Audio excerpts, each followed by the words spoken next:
tardes, bienvenidas, bienvenidos. Mi nombre es Elio Sanasi, estoy en representación de la editorial de La Comarca. Hemos tenido el gusto, el placer, el orgullo de editar estas Vicentini tan hermosas, tan entrañables, de nuestra querida amiga y gran escritora y narradora Mónica, que además es una amiga, así que imparcialidad cero conmigo. Pero bueno, no necesita de mi imparcialidad para su talento, para su obra, así que estamos muy felices desde la editorial de poder gestar estas cosas en este mundo del revés, este mundo de locura, donde todo parece retroceder para mal. Sin embargo, hay un montón de gente que hace cosas como esta que se están haciendo aquí en muchos lugares del mundo. Más chiquitos, menos prensa, pero hay. Bueno, entre ellos todos los que estamos aquí, y todas. Bueno, en la mesa, además de la autora Mónica Chiesa, está Magdalena Arnuk, profesora de literatura y también periodista cultural, está bien.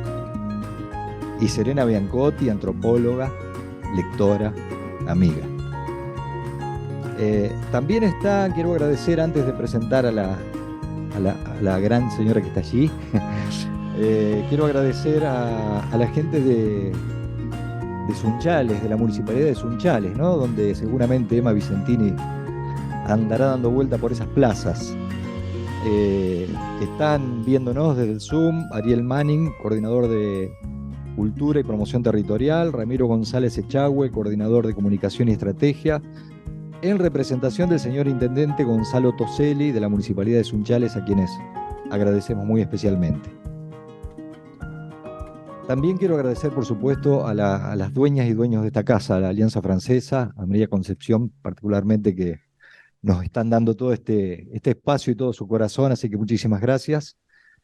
Y ahora sí, vamos a presentar, porque la tenemos en vivo, a Silvia Hoppenheim, que es la hacedora de la contratapa de estas Vicentini, así que lo agradecemos, es un honor para nosotros.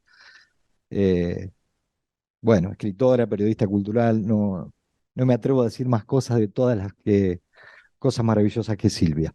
Muchísimas gracias, Bueno, Mónica, felicitaciones. ¿Se me escucha bien? Se escucha muy bien, muy bien. ¿Sí? Bárbaro. Bueno, una alegría participar y supongo que me llega tu felicidad. No sé cómo, pero me llega a través del Zoom tu felicidad de concretar este acto de entrega, porque finalmente la presentación es un acto de entrega y de desprendimiento, porque ahora la novela ya no es más tuya, esta familia que supuestamente nutre la ficción autobiográfica deja de ser también solo posesión de tu memoria y pasa a integrar las huestes de la biblioteca de nosotros, tus lectores. ¿Mm? Yo tuve el honor de ser una de las primeras lectoras desde el punto de vista de que el libro no existía así como lo tenemos ahora, y ella me dio esas páginas para saborear los efluvios de una infancia, los efluvios de una memoria familiar, que finalmente se trata de la ficción de la memoria. Justamente yo estoy dictando ahí donde están ustedes sentados un taller desde hace 3 meses que se titula La ficción de la memoria, y yo pensaba, qué mejor que esta novela para ejemplificar la ficción de la memoria. Es decir, uno tiene recuerdos que finalmente se disipan y se desprenden del original, es decir, de lo que uno ya vivió, y se convierten finalmente en ficciones que uno lleva como pequeñas fotografías simbólicas de la vida. Y yo le preguntaba a Mónica, no sé si esto lo puedo decir, pero bueno, estamos en familia de lectores de tu novela, si Sunchales era un pueblo o era una ciudad, ¿no? Y entonces ella me dijo, bueno, depende en qué momento de la historia. Ahora es una gran ciudad, opulenta, y bueno, todas las cosas hermosas que me dijiste sobre Sunchales, pero la verdad es que cuando ocurre esta historia, todavía quizás es un pueblo, quizás todavía sea un pueblo. Yo me quedé pensando justamente lo pensé en relación a la familia, ¿no? Esta es una historia familiar, esta es una historia, una novela de iniciación, porque finalmente Olivia, que es nuestro personaje tan entrañable, eh, nos brinda ese conocimiento de la vida a través del paso del tiempo. Eh, es, como dije, una novela familiar, ¿no? Casi, en un sentido casi freudiano, ¿no? La famosa novela familiar, ya que tiene los secretos familiares que la constituyen. Y después lo pasé a otra instancia. En una novela familiar, uno de los momentos de mayor pregnancia de esa vida y de esos recuerdos es la infancia, ¿no? Donde realmente se perciben las ropas que flamean colgadas en esa soga. Digo, la infancia es el momento de la mayor pregnancia. Todavía no podemos escribir, pero es el momento en que uno recauda y llena el tintero con el que Mónica escribió esta preciosísima novela. Y se me ocurrió hacer el traslado a ciudad-pueblo con respecto a la vida de Sunchales, como si fuese la vida de la protagonista de Olivia, bueno, la vida de Sunchales. Y la instancia pueblo es la infancia de una ciudad. No todo pueblo crece. Como decía Machado de Asís, el gran fundador de la literatura brasileña, no todo niño prospera, lamentablemente. Eh, por eso hay tantos pueblos que parecen fantasmas en nuestro país, donde ya la estación de tren es un recuerdo del tren. Pero en el caso de Sunchales, cuando ella me dice, bueno, fue pueblo, yo pensaba, esta novela es la infancia de Sunchales, es cuando era pueblo, ¿no? Eh, y otra cosa que me gusta pensar de esta novela, que es una novela no solo de la memoria, sino una novela de los sabores, ¿no?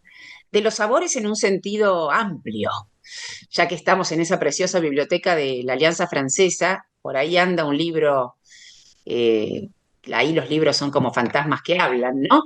Un libro que es de André Gide, que se llama Nourriture terrestre, alimentos terrestres. Y André Gide, un gran escritor francés de la primera mitad del siglo XX, justamente en ese libro, en Alimentos terrestres, él da cuenta de que los seres humanos, digamos, nos alimentamos de tantas cosas, ¿no? Nos alimentamos, por supuesto, de todo lo que la tierra y la naturaleza nos ofrece, pero nos alimentamos de películas, nos alimentamos de libros, nos alimentamos de chismes, nos alimentamos de caricias, nos alimentamos de palabras. Y esta novela es muy nutricia en ese sentido. Da cuenta de todos los alimentos que constituyen a lo humano en su construcción a lo largo de la historia. Y otra cuestión que me llamó la atención de las Vicentini y esta genial familia de novela es que hay una frase con la que comienza, y siempre es muy citada, ¿no? Con la que comienza la novela de Tolstoy, que es de Ana Karenina, me refiero a Ana Karenina. Es un comienzo muy célebre porque la frase es inteligente y es un puntapié genial. Dice así Tolstoy: todas las familias felices se parecen, las infelices lo son cada una a su manera. Y esa frase a mí siempre me produjo fascinación y ruido, porque ¿acaso no se puede escribir la felicidad? ¿Solo la infelicidad constituye, digamos, a la gran literatura? ¿Tan difícil es escribir la felicidad? ¿O es solo un don de vida ser feliz, por lo menos un ratito? O el anhelo de la felicidad. Y a mí me parece que en esta novela, eh, Mónica se permite narrar el dolor por vivir y la gran felicidad que también eh, sucede. Entonces es una novela muy luminosa porque se permite la felicidad, más allá de dar cuenta de toda la trama familiar que implica una madre muy solitaria, muy apasionada, y que también sufre, y que las tías y las abuelas, ¿no? Es impresionante cómo construye los personajes de una familia, como dije antes, de novela. Y quizás para terminar, porque quería participar, aunque sea asomándome, de este acontecimiento literario, emotivo, familiar, eh, podríamos sacar de esta novela un trabalenguas literario y decir que esta es la novela de la inolvidable Olivia. Gracias, Mónica, por invitarme. Felicidades.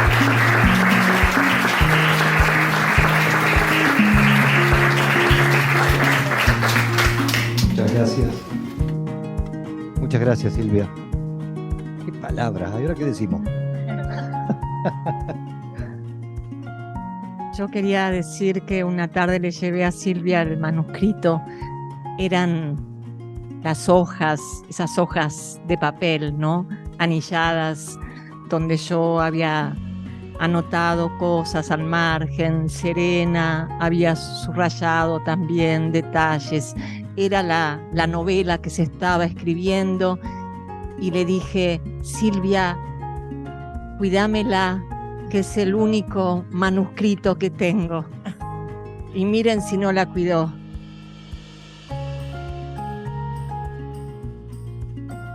Bueno, ahora vamos a presentar también a una escritora, traductora, a la distancia, que nos acompañará con unas breves palabras desde la pantalla, que es Esther Cross.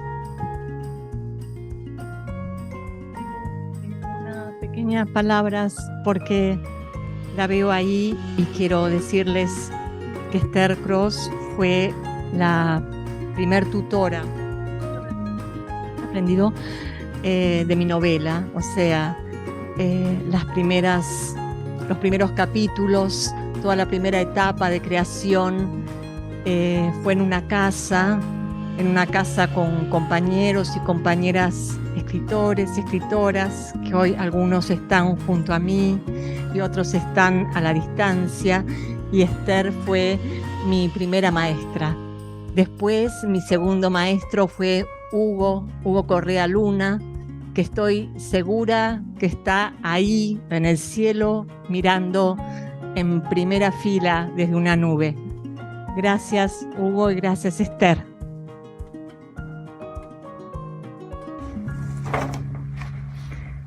Creo que lo único que supera la emoción de escribir un libro es la alegría de estar al lado de una colega cuando escribe el suyo. Es como ir sentada en el asiento del acompañante durante un viaje. No hay nada mejor que compartir ese momento casi mágico en que las ideas y los entusiasmos se traducen en palabras, cuando parece que no podrían sonar de otra manera. Para mí, compartir los primeros meses de Las Vicentini con Mónica fue un privilegio. No solo vi crecer a Olivia, como puede pasar con otros libros cuando surge el personaje clave, sino que esa chica, con su tono y su manera de existir, era una especie de Big Bang. Ella le daba pulso a la historia y empezaba a teñir el libro futuro. De su ADN verbal emergía todo, parientes, lugares, época. Con cada paso que daba se iba desplegando un mundo. Lo mejor, claro, es que no era un mundo agregado, salido de la nada, sino una manera nueva de ver las cosas tantas veces vistas, una manera de mirar. En Las Vicentini, Mónica hace ese regalo en varios planos, hasta cuando lo hace literalmente generosa. Nos deja ver a estas mujeres preciosas mientras miran. Las vemos, de hecho, literalmente viendo televisión. Es un regalo perfecto, como ver a las personas mientras duermen y sueñan.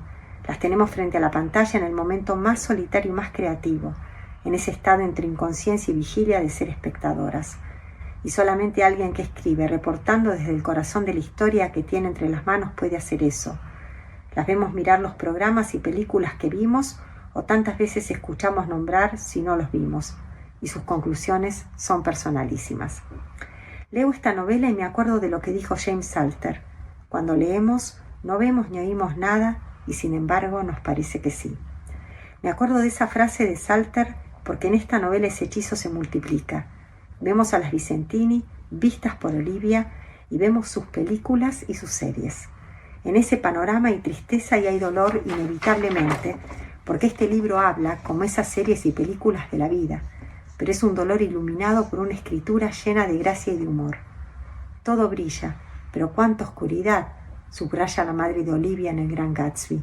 Y de las Vicentini yo diría, parafraseando esa cita, hay dolor y al mismo tiempo, cómo brilla.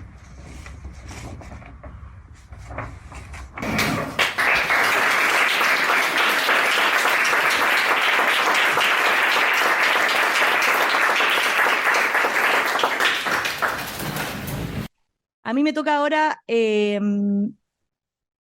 leer algo de una compañera que no pudo estar acá, de Victoria Boschiroli. Vicky es licenciada en Letras con orientación lingüística y lexicógrafa. Yo no soy lexicógrafa, entonces algunas de las palabras que Vicky escribió me van a costar seguro, pero acá va lo que nos mandó. Las Vicentini pertenece a una categoría que se suele aplicar a las canciones populares, pero estoy segura de que cualquiera que la haya leído va a coincidir en que se adapta perfectamente a la novela Es una que nos gusta a todos. Para quienes, como es mi caso, ser lector es parte inextricable de nuestra identidad, los libros que nos gustan, y me refiero a los que nos gustan en serio, ocupan un lugar fundamental en nuestra vida. Pero voy a pasar a la primera persona porque no quisiera cometer la audacia o la pedantería de presumir que mi experiencia es la de todo el mundo. Los libros que me gustan son para mí los que me hicieron y me hacen lectora, a los que le debo esa parte vital de mi identidad sin cuestionarme demasiado las causas. Es cierto que soy la lectora que soy, también gracias a aquellos que no me gustan, y ahí sí, no me cuesta explicarme y hasta muchas veces en un espíritu de luchadora de catch me salgo de la vaina por hacerlo. La cuestión con las Vicentini es que las causas sobran, de ahí que postulo su candidatura a la categoría que nos gustan a todos, con la certeza de que se sube al podio y se complica tener que elegir. Voy a tratar de justificar mi mirada sobre la novela con un fragmento de una entrevista que Miguel Russo le hizo a Juan José Saer en el año 2000. La cita que quiero compartir con ustedes es un poco extensa tal vez, pero tiene tanto de las Vicentini que merece escucharse. Saer arranca con este recuerdo de infancia. Cuando nos mudamos a Santa Fe, mi hermano y mi padre se habían ido en el camión de la mudanza. A mí me tocó ir con mi madre y mi hermana en el tren. Unos 20 kilómetros antes de llegar, el tren se detuvo para dar paso a otro en sentido contrario. Desde allí vi a Santa Fe por primera vez. Bajamos en el medio del campo y yo no podía creer lo que veía. Me acerqué a un señor y le pregunté, ¿es tan grande Santa Fe? Mi hermana me dio un único coscorrón en mi vida y me dijo que me callara. Había una suerte de vergüenza porque se supiera que veníamos del campo. Santa Fe era grande, era enorme. Y luego la anécdota se engarza con su experiencia de lector. Después, con el tiempo, todos los libros que leía me los representaba en Santa Fe. El Dublín de Joyce es Santa Fe. San Francisco o Los Ángeles, todo ese universo de Chandler es Santa Fe. La Viena de Freud es Santa Fe, el sur de Faulkner eran los alrededores de mi pueblo. Cada libro que leía me traía recuerdos de mi infancia en el pueblo o en la ciudad. El primer libro que leí de Faulkner fue Mientras agonizo, y a cada rato surgían sensaciones de infancia totalmente enterradas. Y en ese punto Saer reflexiona. Allí comprendí que un gran escritor o una gran literatura siempre habla de uno. Si no, no podría gustarnos. Cuando leo a Homero y me gratifico es porque habla de mí, y no por vanidad. Es que encontramos algo nuestro en las páginas que nos gustan, y nos gustan por eso. Leída en esa clave, explicar por qué nos gustan las Vicentini, como seguramente diría Olivia, podría ser una papa.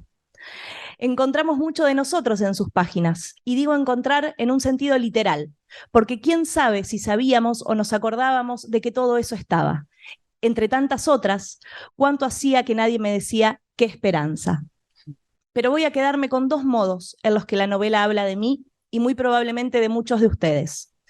Trataré de no revelar nada que no sea evidente en el primer capítulo para no arruinar la experiencia de quienes todavía no han tenido la dicha de leerla. Sepan disculparme si no lo logro. El primero es tal vez más del orden de lo formal y me toca muy de cerca por mi oficio de lexicógrafa. La relación perpleja que Olivia, la narradora, entabla con las palabras, o para ser más precisa, su rebelión ante la ilusión disciplinadora de la monosemia.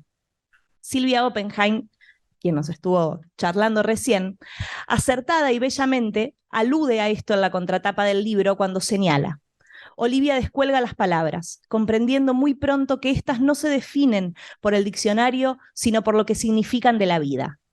Ya desde la primera página queda claro quién asume el rol de portavoz del universo normalizado y normalizador de la Real Academia y la Santa Iglesia en la novela. ¿De quién, si no, de la abuela, puede ser la voz que sentencia: hay otra chica que es réproba?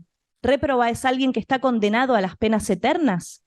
¿Y quién, sino la madre, podría desafiar la relevancia para la vida del orden de las aceptaciones, retrucando: no podemos quedarnos aquí por toda la eternidad? En la elección entre estos dos universos de sentido, el literal de la eternidad celestial y el espacio metafórico y estallado de la terrenal, es que Olivia va construyendo sus lealtades, a medida que descubre y registra esos deslizamientos semánticos que subrayan la imposibilidad de acorralar, como lo hace infructuosamente el diccionario en sus definiciones, la fantasía y el deseo. Lo vemos claramente hacia el final del capítulo, cuando Olivia conversa con su abuela. ¿Quién es el turco Yamil, abuela? El bioquímico de Sunchales. ¿Y qué hace un bioquímico? Saca sangre, me contestó. Yo pensé en las películas de vampiros que veía en la tele los sábados a la tarde. Tuve miedo por mi madre, sola, su espalda escotada se agitaba en la noche mientras el turco saca sangre le agarraba el brazo para darle el pinchazo final y tomarle la vida. A veces esa vida se vuelve intolerable y lo real se escabulle del decir. El doctor Douglas corre a rescatar una chica rubia que confiesa: no vale la pena ocupar un lugar en el bote. Estoy desahuciada. ¿Qué es desahuciada, Arturo? Pero Arturo no contesta. La otra forma en la que me descubro en la novela pertenece al orden de los temas que toca. Y el que me convoca está en cierto modo prefigurado en el triángulo de sentidos que forman y disputan Olivia, la abuela y la madre. Me refiero al valor de la incondicionalidad en las relaciones humanas. Olivia nos recuerda que las incondicionalidades que nos acompañan y cobijan en la infancia y las que aprendemos a brindar son nuestra auténtica educación sentimental.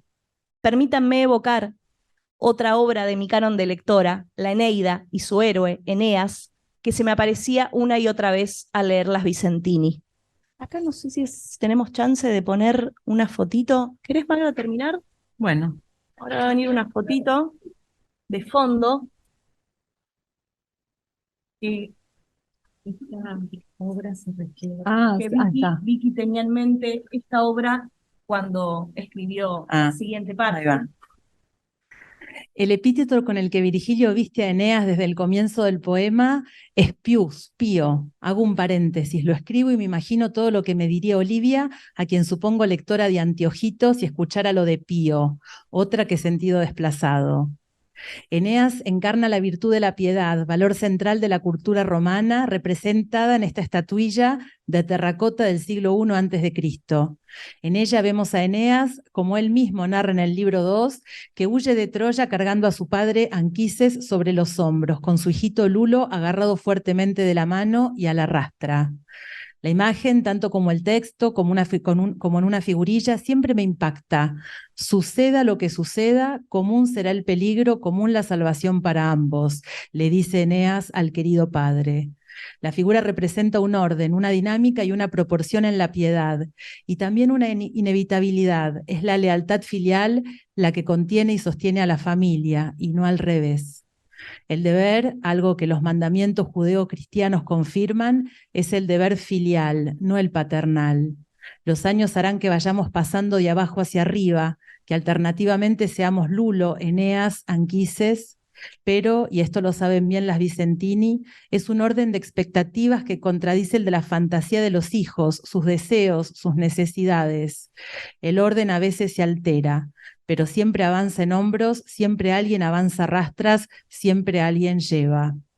Este, me parece a mí, es uno de los grandes planteos de la novela. No voy a decir cuál de las Vicentini creo yo que es Lulo, cuál Eneas, cuál Anquises, porque imagino que cada lector puede argumentar la suya. Lo que quiero recuperar es la idea vital, arrasadora, de que estas incondicionalidades, sin importar el orden en que se las conceden y el tamaño del que las derroche, mucho menos el grado de consanguinidad, son las que nos llevan a cococha por la vida y son el motor de las acciones de las Vicentini. Soy una lectora agradecida y he tenido la fortuna de poder darles las gracias personalmente a muchas y muchos autores que me regalaron con su voz. Te agradezco, Mónica, por darme la oportunidad de decírtelo de esta manera, aunque no esté físicamente presente para hacerlo. Y gracias a todos los presentes por la amable escucha.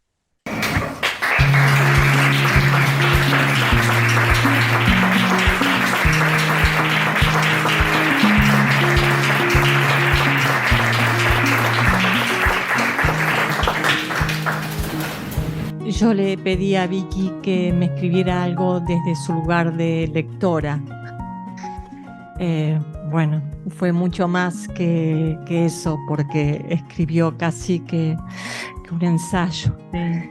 Y bueno, muy agradecido y acertado. Y me encanta eso de llevar a Cococho, ¿no? Yo me siento llevada también a Cococho hoy por estas mujeres que me acompañan. Me toca a mí. Con este creo que puedo también, ¿no? ¿Sí? Ahí va. O lo de Esther. O a ver, ahí va. Si podemos, o se puede pasar lo de Esther. Te quedo con este problema. Al Al final. final, Qué bueno. Bueno, muchas gracias, Mónica, por esta invitación. Yo leí la novela 2 veces. La primera vez después de la presentación en la Feria del Libro, con ansiedad para descubrirte como novelista, una faceta tuya que yo no conocía. Y lo que me impactó de esta novela es que yo me sentí transportada a la infancia de mi madre, porque veían lo que decía la narradora, es un montón de formas de ver el mundo que correspondían bien a una época, ¿no? Comentarios que por ahí le escuché decir en San Martín, provincia de Buenos Aires, sobre cierta familia, esa familia tal cosa, la mujer abandonó, cosas que eran de otra época, pero que ella repetía como la niña que había sido y que había escuchado decir esos rumores sobre cierta gente, ¿no? En esa cosa muy pueblerina y muy, muy espantosa finalmente, pero como que aparecía como sin reflexiones acerca de lo que eso supone para la gente que lo padeció y qué sé yo. Entonces me transporté a ese mundo pueblerino, ¿no? Y a esas ideas fijas sobre las personas que a veces las condicionan. Y cuando Mónica me pidió que le ayudara también a presentar la novela, bueno, la volví a leer y aquí está un poco el resultado de lo que traté de hilvanar de esta segunda lectura. Así que bueno, lo que yo voy a presentar básicamente es esta idea. A mí me dio la sensación, releyendo la novela, que al igual que la protagonista que indaga a lo largo de toda la novela quién es su padre, ¿no? Quién puso la semillita, así lo dice ella, las Vicentini forman parte también de algo que por ahí podemos llamar literatura bastarda, ¿no? Literatura bastarda, es decir, de padre desconocido, una literatura que nació en apariencia solo de madre, como Olivia, de quien la abuela dice ante una pregunta insidiosa, ¿es la hija de Emma con quién? Y la abuela le dice, de Emma sola, ¿no? Y da por terminada la conversación. Ahora, espero que obviamente no se malinterprete la palabra bastarda, lo uso en el mejor de los sentidos, como otros, por ejemplo, dicen de Borges, que hace una literatura orillera, ¿no? Que está ahí en las orillas, y bastarda... Y bastarda equivale a decir, me parece a mí, argentina y también latinoamericana, ¿no? En el sentido de que es una cruza de varias tradiciones, y cito nuevamente a Olivia, de varias sangres. Quienes leyeron la novela recordarán la escena en el laboratorio del turco Yamil, así lo llaman al personaje, cuando le dice a Olivia que mire para otro lado cuando le saca sangre. Y ella dice, no, me gusta verme la sangre, nunca la vi, es mi sangre. Y él le contesta, es tu sangre y es la mezcla de varias sangres. A ver, ¿qué hay en este torrente que anda a los saltos por aquí? Y agrega irónicamente, vaya a saber si me entero de que sos toda de Emma nomás.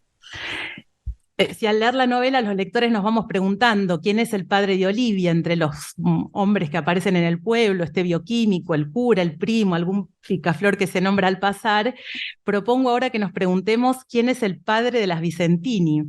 Es decir, qué huellas de los amores de Mónica con otros, ¿no? Esta novela nos trae, qué tradiciones trajo Mónica para darle forma a esta novela y parirla. y lo que pensaba hacer es como un recorrido por los textos que a mí de alguna forma se me actualizaron leyendo la novela de Mónica. Espero que no te moleste, Mónica, ponerte en esta situación, ¿no? Bueno. Si me hablas de bus, más todavía. Ahí va a llegar, ¿no? Y me preguntaba también si no le pasa a Mónica lo que le debe pasar a varios escritores, esta fantasía de pensar, ¿no?, que la novela es solo de ella, ¿no? La fantasía de todo escritor, ¿no?, que la novela no tiene más que la madre o el padre, que es el escritor que la hizo. Y el primer candidato a padre de las Vicentini, por ahí Federico García Lorca.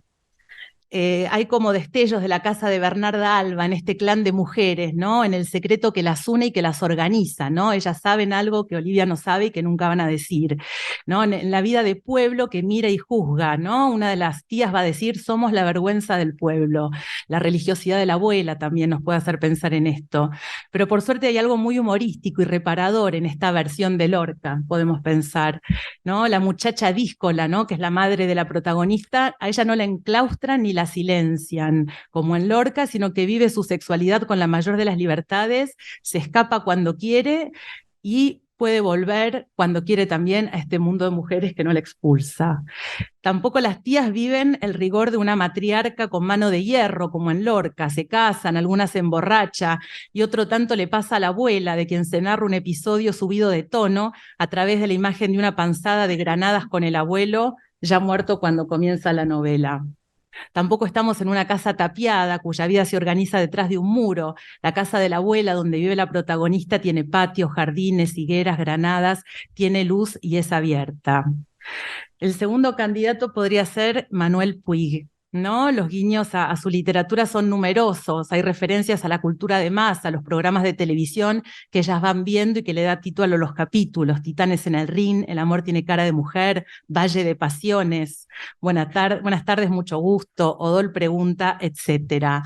Se habla en la novela del cine en continuado y como en Boquitas Pintadas hay como una banda de sonido en esta novela, ¿no? Se citan versos o estrofas de tangos de Julio Sosa, temas de Palito Ortega, Rita Pavone, La Balsa, Samba de mi Esperanza.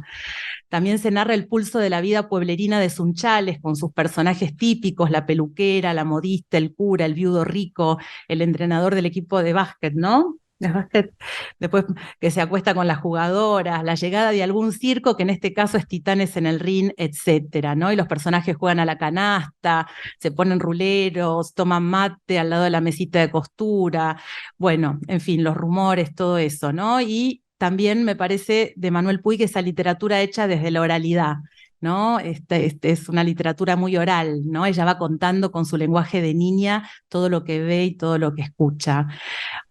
También una literatura como en Puig, donde las frases hechas, ¿no? El melodrama adquiere todo su dramatismo, ¿no? Y entonces la madre va a decir en un momento, herida, yo sé lo que es una herida, y aunque nunca sabremos de qué se trata, ¿no? Y ese es uno de los grandes logros del texto, ¿no? Los misterios que siguen rodeando los personajes, uno siente que el enunciado no es una frase hecha, sino que tiene un peso de dolor detrás. Y también, de vuelta, como en el caso de Lorca, hay una mirada menos siniestra de la vida pueblerina que la que ofrece Puig. No hay envidias, no hay maldad, no hay ensañamiento con la pobre Olivia tampoco. Al contrario, ¿no? El mundo adulto protege bastante a la niña. Y yo pensaba, justamente habiendo gente de Sunchales, que si vos vas a Sunchales no te va a pasar como a Puig, que le querían quemar la novela en General Villegas, aunque nunca me acuerdo si no, porque él pintó claramente un pueblo que era el suyo y no cayó bien. ¿No? Me parece que en tu caso no es para nada así, porque la idea de Sunchales que refleja tu texto es muy grata y es un lugar que uno puede añorar sin haberlo conocido. Así que en ese punto te desprendes de... Puedes ir tranquila, no te va a pasar nada. Bueno, tercer candidato, Gustave Flaubert. A ver, algo en la madre, ¿no? De esta muchachita que es la narradora y la protagonista, ¿no? Lee y subraya esta mujer incansablemente el Gran Gatsby, ¿no? Y busca un hombre así, ¿no? Y además tiene como Emma Bovary, con quien comparte el nombre, las dos se llaman Emma, periodos de risa, de presencia, de luz, de entusiasmo, con ciclos de hastío, de ausencia, de abandono, de estar tirada en la cama varios días. Bueno, las dos se llaman igual, pero Emma tiene una gran diferencia, la Emma Vicentini, ¿no? Es lo suficientemente valiente como para no tener un Charles, ¿no? Como para no casarse. Nos dicen que deja plantado al novio por poco en la iglesia, ¿no? Y ahí va dejando otros candidatos, ¿no? No es la abandonada, sino que por el contrario ya los va dejando amantes que no siempre tienen la cobardía de los amantes de Emma Bovary. Cuarto candidato, Marcel Proust. A ver, ya llegamos, ¿eh? Bueno, yo creo que quienes leyeron la novela habrán sentido, ¿no? Esa minuciosa reconstrucción de un mundo perdido, de un mundo que todos conocimos en directo o de oídas, pero que ya no existe, intuimos, o que pronto va a dejar de existir. Como en el primer tomo de A la recherche du temps perdu, Olivia es una niña que atisba las complejidades del mundo adulto, lo quiere comprender, lo reconstruye a pedacitos, ¿no? Como el Marcel Proust del comienzo, que está tratando de entender qué es lo que pasa a su alrededor. Y el aprendizaje adulto, de este mundo adulto, tiene que ver con comprender, en esto comparto lo de Vicky, el sentido de las palabras, ¿no? Y me parece que justamente el gran trabajo de la novela es reconstruir el mundo, no por el mundo en sí, ¿no? El mundo en busca del tiempo perdido, sino para encontrar o reconstruir un mundo donde las palabras, ¿no?, vuelvan a tener el mismo sentido que tuvieron cuando las descubrió, cuando las oyó por primera vez, ¿no? Como si la novela fuera una especie de ecosistema, de nido, ¿no? Donde las palabras pueden vivir con toda esa emoción y todo el peso del recuerdo. Como en Proust, la novela de Mónica tiene un impresionante trabajo con el léxico, casi diría yo que es como un glosario, ¿no? Un glosario plebeyo comparado con el de Proust, pero un compendio de frases y expresiones, ¿no?, que van construyendo un mundo que ya no está, ¿no? Hay un montón de expresiones que son deliciosas, ¿no? Se armó un tole tole, te gusta el salpicón, se casó como Dios manda, hacer espamento, llevar una piel de astracán, o sea, permanentemente uno escucha expresiones que hace mucho no escucha, ¿no? Y que de alguna manera leídas así pierden el encanto, pero la novela justamente es ese ecosistema donde vuelven a tener, ¿no?, ese sentido. Al igual que Proust, lo que caracteriza a la familia que Mónica construye es un uso particular de las palabras, un sentido propio de cada grupo. Y en este punto yo creo que todas las familias son iguales, ¿no? Es como que si viene alguien de afuera, uno enseguida no puede hablar como siempre, ¿no? Porque tiene que hablar de otra manera, porque la forma que uno tiene de dirigirse al otro, el sentido que uno le da a las cosas más comunes cambia, ¿no? Entonces, a mí me parece que en la novela En búsqueda del tiempo perdido pasa algo de eso, ¿no? El personaje al principio siempre explica, la tía Leonie dice tal cosa, pero quería decir tal otra, ¿no? O sea, de alguna manera es como si cada familia tuviera su propio léxico, su propio glosario, su propia manera de comunicarse, y eso es un poco lo que hace también esta narradora, ¿no? Por ejemplo, permanentemente, ¿no?, va tratando de definir, ¿somos un clan nosotras? Como Palito, Violeta, Johnny, Nicky, Chico y todos los demás. Claro, dijo Emilia, un clan es un grupo familiar unido por fuertes vínculos. A veces los clanes tienen cosas exclusivas también. ¿Qué quiere decir exclusivo? Que lo demás quedó afuera. Y permanentemente, ¿no? Incluso dice ella, llegamos al pueblo una tarde despiadada, así lo dijo mi madre, porque había viento caliente y la tierra de las calles se arremolinaba en la esquina. Cada palabra tiene un sentido particular, que es el de esta familia o de estos personajes. Hay otra también, había sido una gran jugadora de soltera, dice la madre, pero si no te casaste, le dice Olivia, no importa, cuando una tiene una hija, deja de ser soltera. O sea que las palabras van teniendo su propio significado. Entonces, comprender el mundo de alguna manera es como, por eso suponer, tanto en un libro como en otro, explicar la profunda densidad emotiva y personal de las palabras y lograr comunicárselos a otros. Bueno, otro padre, tal vez Leonardo Fabio. A ver, una versión femenina de una crónica de una niña sola sería esta, ¿no? Aunque no está tan sola ella como el personaje de Fabio, pero es un mundo popular que no es por ahí el de las Vicentini, ¿no?, que tienen más pretensiones, aunque no parecen como pretenciosas para nada, pero aparece Monzón, aparece la marcha peronista, aparece el mundo de los pequeños comerciantes de pueblo, un poco como en El Dependiente, ¿no?, y los mitos populares que se van narrando bajo la forma estrafalaria de las tramas de las novelas que ven las Vicentini.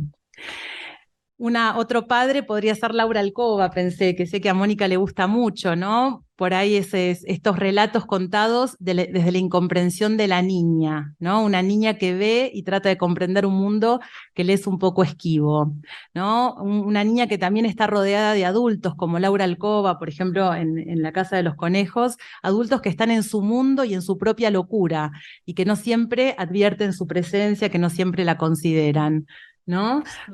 Pero al mismo tiempo me parece que es distinta la niña, ¿no? Olivia es mucho más pícara, ¿no?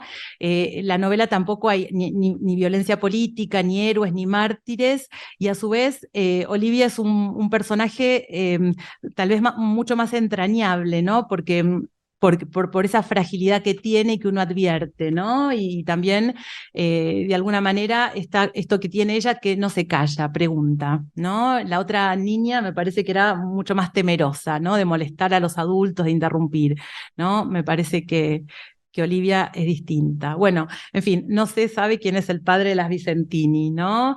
Y tal vez como en esa canción de Cecilia Todd, La embarazada del viento, tenga muchos padres, ¿no? Las Vicentinis tengan muchos padres, pero me parece que en este punto hay algo de parábola en la novela, ¿no? O sea, nos cuenta un poco la situación de la novelista ante la obra que ha creado, que ha escrito, ¿no? Así como hace Emma, y lo decía también Silvia Oppenheim hace un rato, tal vez vos tengas que irte, ¿no? Retirarte, abandonar la novela a su suerte, dejar la criatura que siga su camino en busca de nuevos lectores, ¿no? Y ese tal vez sea el verdadero final abierto al que se somete toda obra, no solo esta, ¿no? Ese capítulo vacío que cada lector o lectora tendrá que escribir por su cuenta.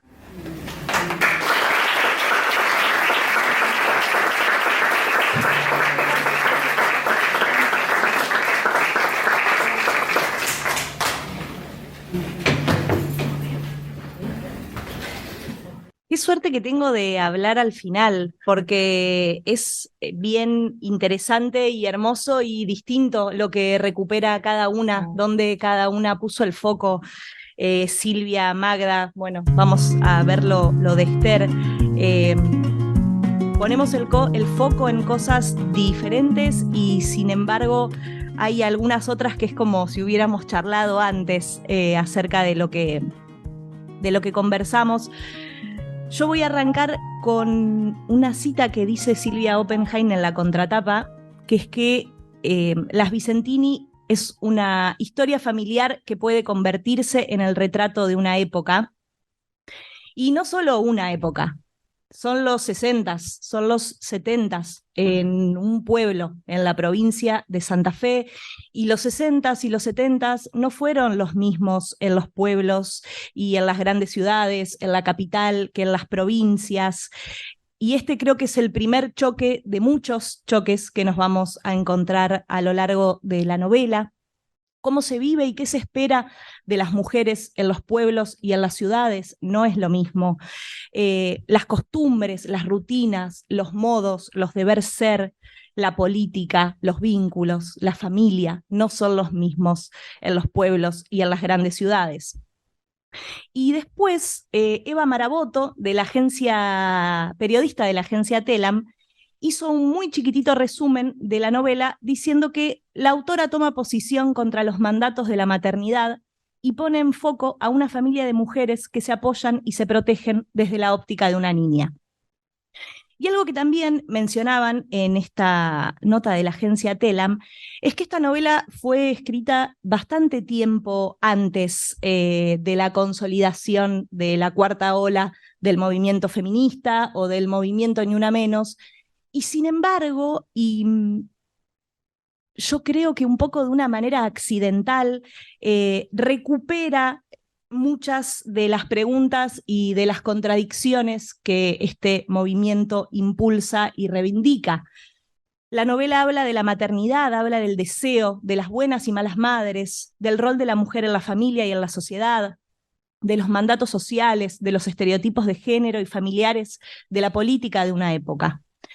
Y al respecto de las familias, que esto sí hay un poco un espejo con algo que recuperábamos todas, ya desde temprano hay un ruido acerca de la familia y del linaje que tiene Olivia, y le preguntan desde muy temprano, ¿cómo se llama tu papá? No tengo padre, somos una familia de mujeres. Y después nos cuenta un poco más de su familia. Tiene una abuela, Azucena, que tiene un lugar central y absolutamente de matriarca en esta familia, y tiene unas tías, y acá voy a leer un pequeño parrafito de cómo ella habla de esa familia.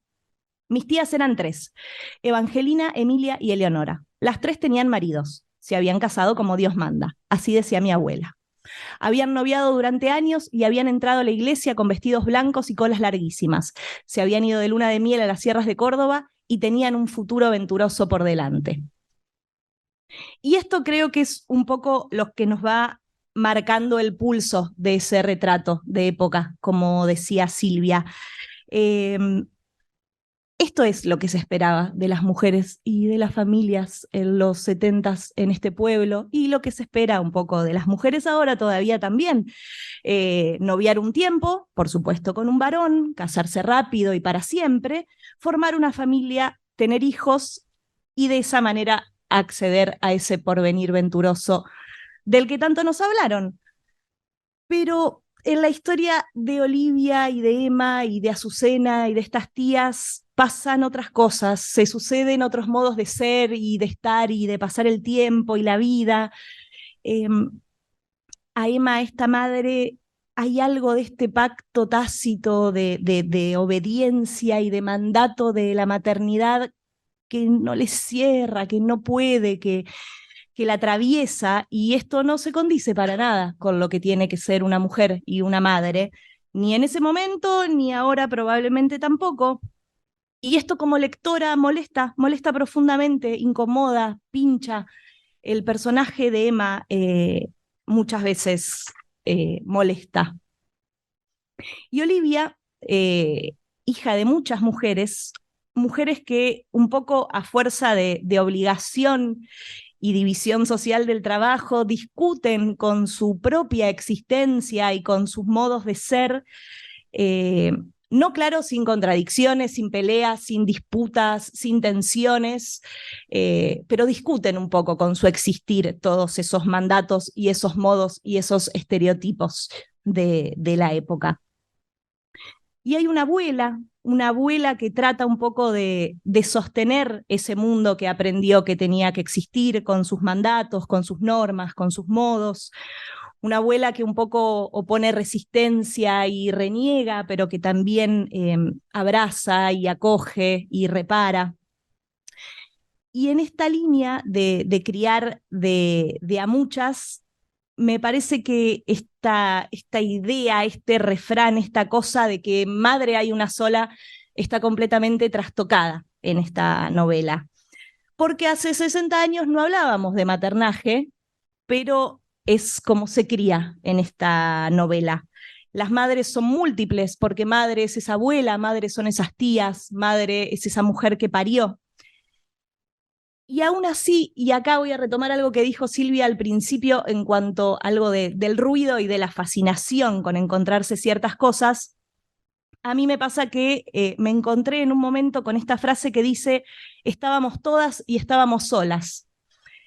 Y yo todavía me fascino bastante cuando me encuentro con este tipo de afirmaciones, y me fascino bastante cuando me encuentro reproduciéndolas, porque Olivia y sus tías y su abuela y su madre no estaban juntas, no estaban solas, estaban juntas. Entonces, ¿cómo se puede estar juntas y estar solas al mismo tiempo?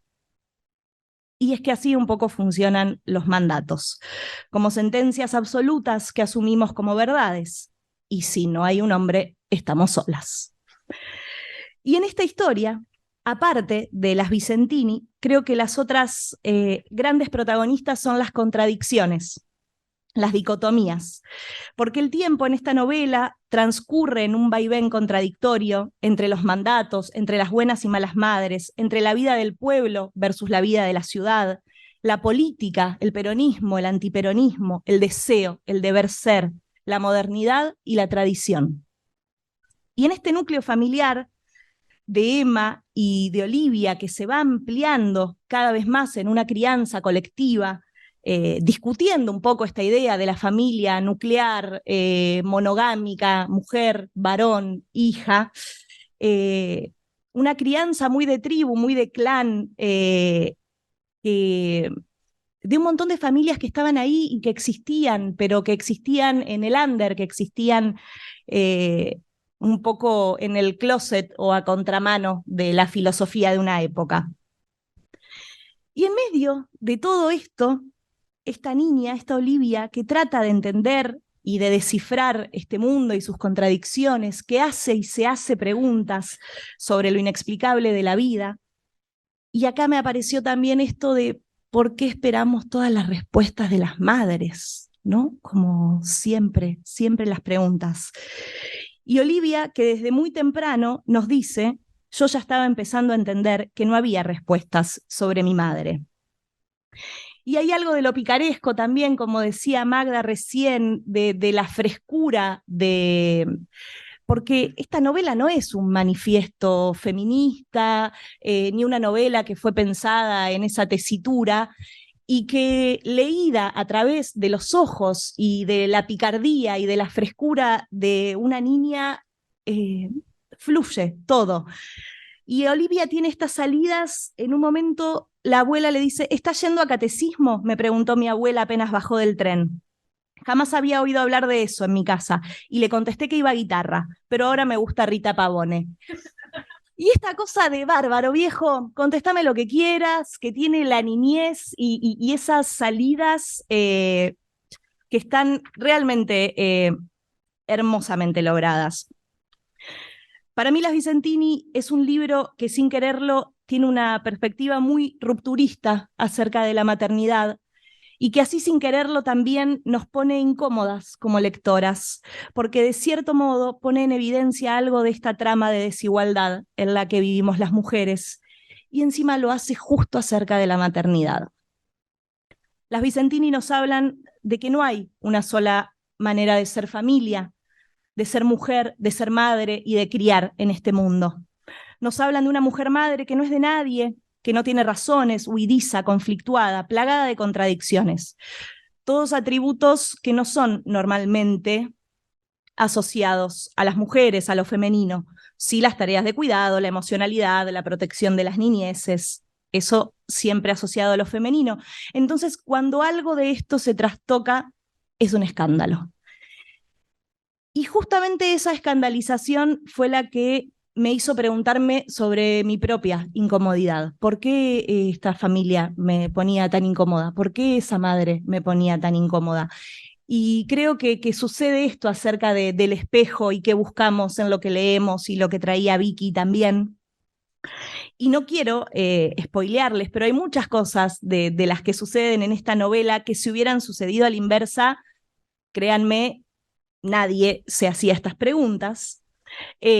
Como ya sabemos, en esa época no se puede ser mujer y madre y todas estas cosas. Está muy, muy mal visto ser mujer y madre y todas estas cosas. Por eso creo que la desfachatez de Las Vicentini de abordar un tema picante casi sin proponérselo y salir absolutamente airosa, la hace doblemente interesante y convocante, así que les invito a todos los que por ahí no la hayan leído, que se sumerjan en este mundillo, en este pueblo, que seguro la van a pasar bien.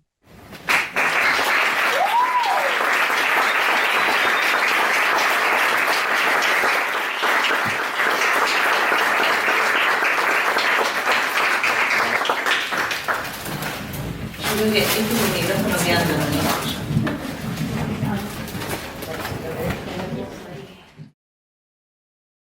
Bueno, gracias. Gracias a todos y a todas por acompañarme en estas miradas, ¿no? Las miradas que lamento mucho que no esté hoy el director de la Alliance Française, Pascal Casanova, porque tuvo que elegir entre Proust y Las Vicentini, y no veo por qué terminó eligiendo a Proust, pero se disculpó conmigo y quería que todos ustedes lo supieran también, que en este momento está en el Rojas, ¿no es cierto, José? ahí apuntalando a Marcel, que bueno, no necesita mucho apuntalamiento, pero bueno, ahí está él y no está aquí. Pero bueno, no, ya las encontrará. Estas miradas de las que hablaba Esther, estoy agradecida, la mirada de Esther, la de Silvia, la de Magda, la de Serena, la de Vicky, y yo todavía las veo pasar, las veo caminar por el pueblo, salir de casa, todas peinadas de peluquería, con las pulseras tintineando, los soleros estampados y la piel brillosa.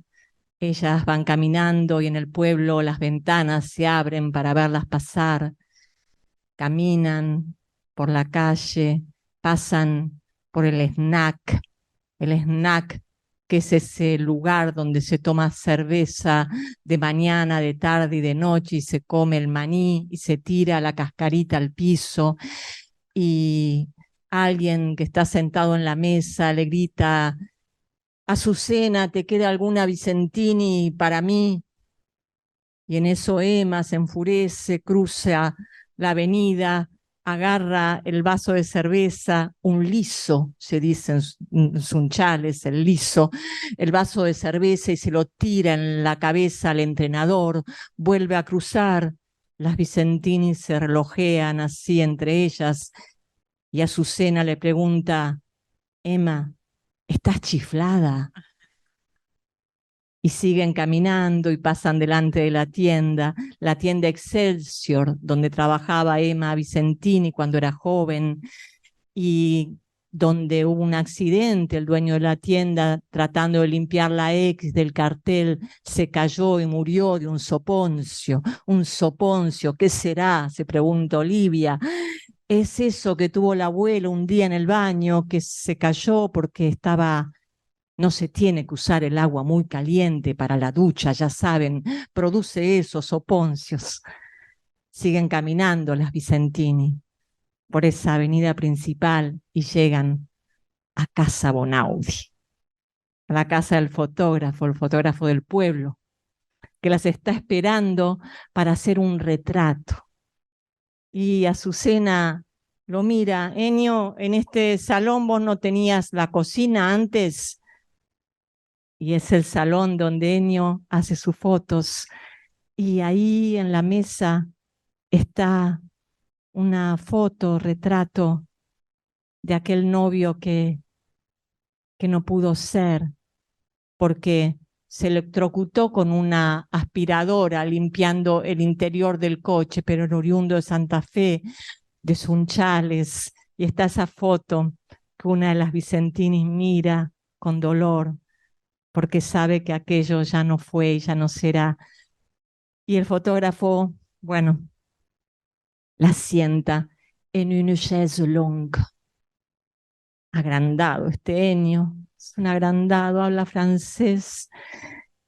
Y Olivia, ¿qué trae Olivia dentro de la mochila? No es una mochila, es una cartera en aquella época, una cartera preciosa que tiene Emma. Trae la bata de los titanes, porque Olivia es la reina de los titanes y es la que trae paz. Y así Enio les hace esa foto y les pregunta lo que todos los fotógrafos preguntan: ¿para dónde miran las Vicentín? ¿Para dónde miran?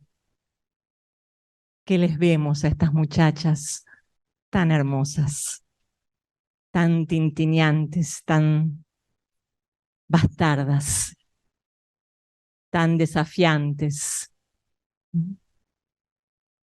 ¿Dónde nos hablan todavía hoy?